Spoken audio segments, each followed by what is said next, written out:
आहे प्राणे रावण जाती धरून यात्र नाही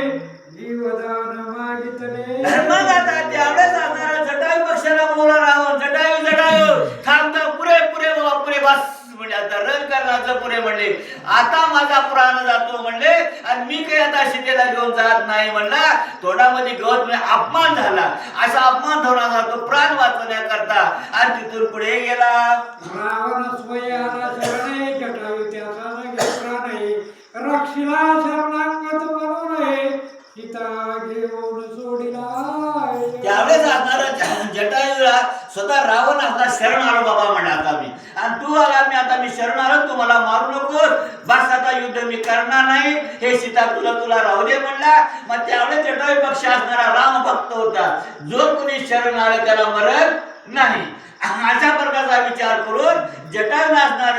रावणाला सोडून दिलं आणि सीतेला असणार रावणानं सोडून दिलं अशा प्रकारचा प्रकार आणि त्या जागी घडला.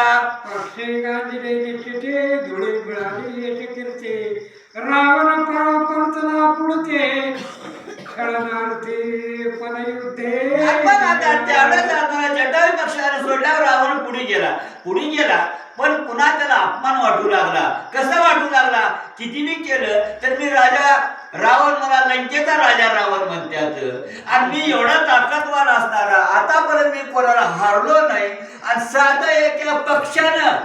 एवढा माझा अपमान करावं ही अवस्था आणि घरी गेल्यावर एवढ्या बायका असणारा एवढे पोरं असणारे काय केलं पप्पान कुठे गेलो कुठं काळाच्या झाडीवर अडकलतो की काय म्हणतील म्हणलं आता काय म्हणून सांगू आता घरी गेल्यापेक्षा जमत नाही म्हणला आता ह्याला ह्या पक्षाला मारलाय जमत नाही म्हणला हा एवढा अपमान करून मी जाऊ का माघारी म्हणून स्वतः असणारा रावण आणखी आणि परतलेला युद्धाला